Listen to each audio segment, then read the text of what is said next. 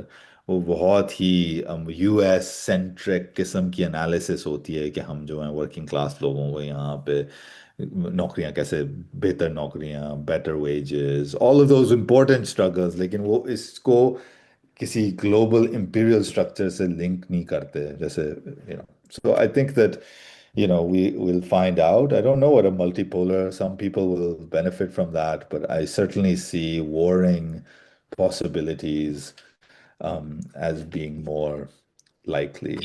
So, سے ایک اور سوال ہے، how do you see the current war between U S Iran, in which direction is it going, how is it going? So this current crisis between US and Iran کیا ہوگا؟ یہ stalemate ہے، you know cell meat بس کیا cell meat تو نہیں ہے. ایران نے ظاہر ہے یہ تو کر دیا، مطلب کلیئر کہ وہ لڑ سکتا ہے، اس کے پاس ہے ہتھیار، اس کے پاس یہ ٹیکنالوجیکل پاور ہے، اس نے بلڈ اپ ایک ملٹری کیپیسٹی تو بلڈ اپ کی ہے. یہ نہیں ہے کہ وہ بہت زیادہ مطلب کہ hurt Israel too much, but اس میں کوئی شک نہیں ہے کہ انہوں نے جو ہے وہ کافی ان کو ایک طرح سے مورلی تو ایک طرح سے شکست دی ہے.